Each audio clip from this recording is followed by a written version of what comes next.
ప్రతి ఉదయం దేవుని వాగ్దానం అనే కార్యక్రమానికి ప్రేమతో మిమ్మల్ని ఆహ్వానిస్తుంటున్నాను.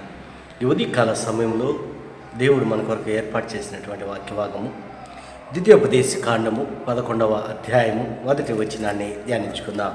ద్వితీయోపదేశ కాండము 11వ అధ్యాయము మొదటి వచనాన్ని ధ్యానించుకుందాం. కాబట్టి నీవు నీ దేవుడైన యెహోవాను ప్రేమించి ఆయన విధించిన వాటిని అనుసరించి ఆయన కట్టడలను, విధులను, ఆజ్ఞలను ఎల్లప్పుడూ గైకొనవలెను.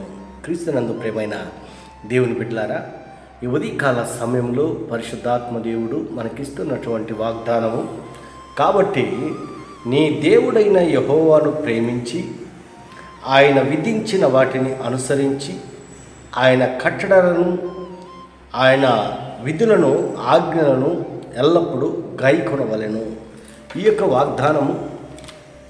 వాగ్దానాన్ని దేవుడు మనకును మన కుటుంబాలకును ఆశీర్వాదకరముగా మార్చునుగాక. ఈ యొక్క మాటల్లోని మరి అర్థాలను, ఆత్మీయ సత్యాలను మనం గ్రహించినట్లయితే పరిశుద్ధాత్మ దేవుడు మరి మోషేతోనూ ఇశ్రాయేలు యొక్క ప్రజలతోనూ మాట్లాడుతున్నటువంటి మాటలుగా మరి మనం చూడవచ్చు.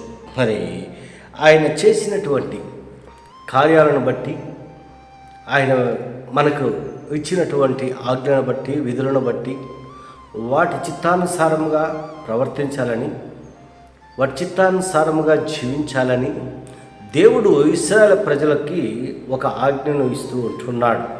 ఎందుకనగా ఇశ్రాయేలు యొక్క ప్రజలు ఐగుప్తు దేశంలో మరి బానిసలుగా ఉన్నటువంటి సందర్భంలో ఆ యొక్క ఫరో సైనికులు, ఫరో మరి మనుషులు ఇశ్రాయేలు ప్రజలను అనేక విధాలుగా మరి కష్టపెట్టారు, బాధించారు. ఆ సమయంలో ఇశ్రాయేలు యొక్క ప్రజలు మూలుగులను దేవుడు విన్నాడు, వారి శ్రమలను చూశాడు, వారి కష్టాలను చూశాడు. అందుకే దేవుడు మోషేని వారికి ఒక నాయకుడిగా నియమించి ఆ యొక్క ఐగుప్తు దేశంలో నుండి, ఫరో చెరలో నుండి, ఆ యొక్క దాస్యంలో నుండి వారిని విడిపించాడు, నడిపించాడు, రక్షించాడు, పోషించాడు.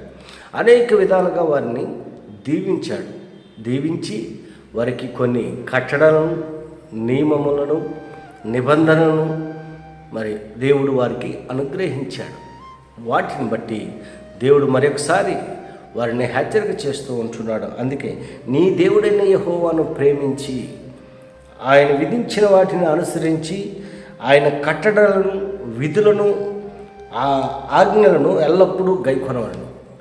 ఆ యొక్క ఆజ్ఞల ప్రకారము జీవించినట్లయితే, ఆ కట్టడల ప్రకారము బ్రతికినట్లయితే ఆశీర్వాదాలు పొందుకోగలం. క్రీస్తునందు ప్రియమైన దేవుని బిడ్డలారా, దేవుడు మనకి ఇచ్చినటువంటి ఆజ్ఞలను, ఆ కట్టడలను, ఆ నిబంధనలను ప్రకారం మనం జీవించినట్లయితే మనం దీవింపబడతాం, ఆశీర్వదింపబడతాం.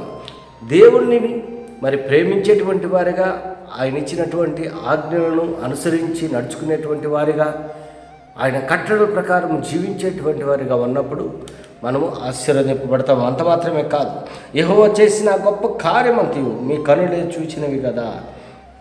మరి ఇక్కడ మరి మనం గమనించినట్లయితే దేవుడు ఇశ్రాయేలు ప్రజల పట్ల జరిగించినటువంటి కార్యాలు అనేకములుగా ఉంటున్నాయి. వారి జీవితంలో, వారి అరణ్య యాత్రలో దేవుడు అనేక అద్భుత కార్యాలు ఇశ్రాయేలు యొక్క ప్రజల మధ్యలో జరిగించాడు.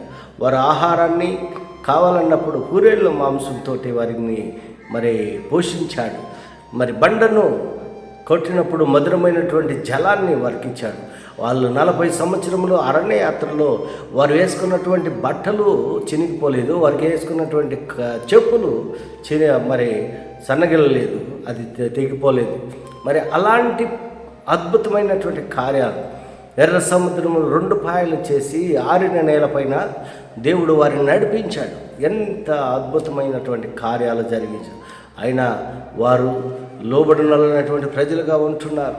అనేక పర్యాయంలో దేవుని వైపు తిరగకుండా, దేవుని తట్టు తిరగకుండా వారి ఇష్టానుసారంగా జీవిస్తున్నారు. అందుకే మరలా వారికి ఒక హెచ్చరికను ఇస్తూ ఉంటున్నాం.